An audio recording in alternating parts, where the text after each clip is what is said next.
बताएं आशीष, कौन सा शेयर चुना है आपने, किस सेक्टर का है और क्यों? जुड़िए इंडिया के नंबर 1 ब्रोकर जिरोधा के साथ और अपने लाखों रुपए बर्बाद होने से बचाइए, क्योंकि यहाँ ब्रोकरेज लगता है ना के बराबर। ब्रोकरेज लगेगा सिर्फ 20 रुपए, वो भी इंट्राडे ट्रेड में। तो आज ही जुड़े जिरोधा के साथ, लिंक है डिस्क्रिप्शन पे, क्लिक करें और अकाउंट ओपन कराएं। अनिल जी, स्टॉक का नाम है कैमलिन फाइन साइंसेज। कंपनी जो है एंटीऑक्सीडेंट्स, परफॉर्मेंस केमिकल्स और फ्लेवर्स बनाती है। चीन में, मेक्सिको में, इटली में कंपनी की सब्सिडरीज हैं। करीब 80 से ज्यादा देशों में एक्सपोर्ट होता है और 87% जो आय है वो एक्सपोर्ट से आती है। अब सीधा इस पर आता हूँ कि स्टॉक आगे आने वाले समय में आपको बेहतरीन रिटर्न क्यों देगा। देखिए, सबसे पहले FY18 को काफी समझना होगा कंपनी के लिए, क्योंकि एक क्लासिक टर्न अराउंड स्टोरी है। FY18 में काफी दिक्कतों का सामना करना पड़ गया था। इनका एक मेजर क्लाइंट था केमिन, जो हाई मार्जिन बिजनेस था, वहां से करीब 25% आय का कंट्रीब्यूशन होता था। उन्होंने कॉन्ट्रैक्ट रद्द कर दिया और कंपनी के जो ऑपरेशंस है इसके ऊपर एक काफी ज्यादा इंपैक्ट देखने को मिला। लेकिन अब अगर आप देखें तो कंपनी ने अपने आप को पूरी तरीके से टर्न अराउंड कर दिया, क्योंकि अब अगर आप टॉप 10 क्लाइंट्स को भी अगर आप देखें तो आय में केवल 35% का योगदान देते हैं। कंपनी ने जो है अपनी इंटरनेशनल सब्सिडीज के जो ऑपरेशंस है इन्हें भारत में शिफ्ट किए। इससे क्या हुआ कि जिनकी ऑपरेशनल एफिशिएंसी है वो ड्रास्टिकली इंप्रूव होती हुई नजर आई। साथ ही अगर आप देखें तो तेजी का सबसे बड़ा ट्रिगर जो अभी सामने है वो है इनकी दहेज इकाई, जहां पर देखिए ट्रायल प्रोडक्शन ऑलरेडी शुरू हो गया है और इस बार इस तिमाही से अगर आप देखें तो जो कमर्शियल प्रोडक्शन है वो भी शुरू हो जाएगा। यहां से जो कंपनी की जो एफिशिएंसी है वो और भी इंप्रूव होती हुई दिखी जाएगी और मार्जिन में हमारा अनुमान है कि आपको 400 बेसिस पॉइंट तक की बढ़त देखने को मिल सकती है।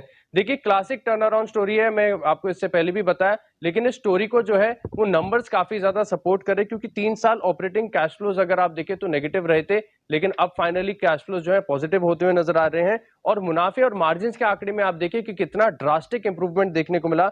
FY18 में 30 करोड़ का घाटा दर्ज किया था कंपनी ने। FY20 के अंत में अगर आप देखें तो 30 करोड़ का मुनाफा दर्ज किया। FY18 में 2% के मार्जिन थे केवल, FY20 के अंत तक 13% हो गए। अब दहेज इकाई का जब कमर्शियल प्रोडक्शन शुरू हो जाएगा तो मार्जिन में यहाँ से और बढ़त देखने को मिलेगी। अनिल जी, ये सारे पैरामीटर्स देख के ही लगता है कि स्टॉक आगे आने वाले समय में और अच्छा परफॉर्म करते हुए नजर आएगा।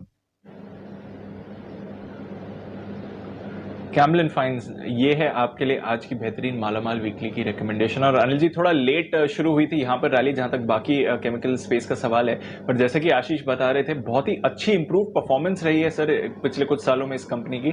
कैसे देखते हैं इसको आप? दीप, उसकी वजह ये कि कंपनी इतने फाइनेंशियल्स आपको दमदार नहीं दिखेंगे अगर आप लंबे समय का देखेंगे, लेकिन चूंकि टर्न अराउंड स्टोरी है इसलिए ये लेट शुरू हुई है और इनफैक्ट अभी तक शुरू हुई भी नहीं है। मुझे लगता है कि अगले 2 साल इस कंपनी के लिए बड़े इंटरेस्टिंग और एक्साइटिंग रहेंगे। पहली चीज तो ये कि जो बड़ा एक्सपांशन प्लान कंपनी ने किया है उसका बड़ा फायदा मिलेगा और इस एक्सपांशन प्लान का फायदा ये होगा दीप के जो कुछ भी इनकी रॉ मटेरियल पर निर्भरता थी कि इंपोर्ट करना पड़ेगा और वो महंगा इंपोर्ट होता था और उस महंगे इंपोर्ट की वजह से इनको प्रॉफिट बनाने में मुश्किल हो रही थी।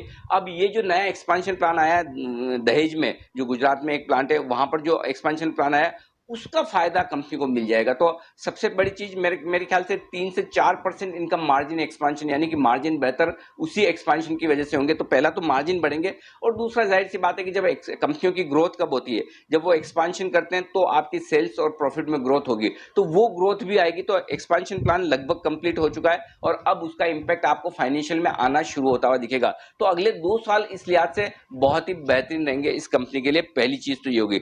दूसरी चीज ये कि अल्टीमेटली होता है कि कंपनी के साथ कैसे लोग जुड़े या जुड़ रहे हैं या जुड़ने वाले हैं, उससे काफी कुछ होता है। एक बड़े इंटरेस्टिंग इन्वेस्टर्स इनके बोर्ड पर आए हैं, जो हर्ष राघवन करके हैं। वो फेयरफैक्स से में पहले थे, बड़ा जाना पहचाना नाम है और बड़ा प्रूवन ट्रैक रिकॉर्ड है। अब वो इस कंपनी के, उन्होंने न सिर्फ कंपनी के बोर्ड पर बल्कि उन्होंने खुद ने बड़ी स्टेक भी खरीदी है कंपनी में, पैसा भी लगाया है। तो उस लिहाज से ये आपको एक उनकी एक्सपर्टाइज और उनका काम करने का तरीका, उनकी ग्लोबल रीच, उसका फायदा कंपनी को मिलेगा। तीसरी बात जो सबसे बढ़िया दिखती है कि केमिकल कंपनियां सारी बहुत महंगी ट्रेड कर रही है, इसमें कोई डाउट नहीं है और वजह भी है। प्रॉफिटेबिलिटी इस पूरे लॉकडाउन के समय में अगर कहीं से आई है और सबसे बड़ी बात है कि चीन से आने वाले सारे इंपोर्ट्स पर जिस तरह से एक के बाद एक सरकार बैन कर रही है, उससे केमिकल कंपनियों को फायदा मिल रहा है। तो केमिकल कंपनियां है कहाँ, ये अगर आप देखेंगे वित्त वर्ष 2021-22 के वैल्यूएशन पर, मतलब सबसे सस्ती ट्रेड करने वाली केमिकल केमिकल कंपनी आप मान सकते हैं। तो यहां से खोने के लिए कम है, नहीं के बराबर है। और री रेटिंग एक्सपेंशन प्लान के बाद जब लोगों की नजर पड़ेगी, प्रॉफिट आना शुरू होगा, तो स्टॉक की री रेटिंग होने की संभावना। तो ये 3 बड़े फैक्टर मुझे दिखते हैं जो कैमलिन फाइन के लिए आगे चलते हुए बड़ा ट्रिगर साबित हो सकते हैं। ये एक अच्छा इन्वेस्टमेंट का स्टॉक हो सकता है। जब भी खराब मार्केट हो, आप इस पर नजर रख सकते हैं। जी दीप। बिल्कुल, तो बढ़िया इन्वेस्टमेंट का स्टॉक हो सकता है, आकर्षक वैल्यूएशन है और कुछ बढ़िया अपसाइड ट्रिगर्स भी हैं। नजर रखते हैं कैमलिन फाइन साइंसेस पर सर रेट्स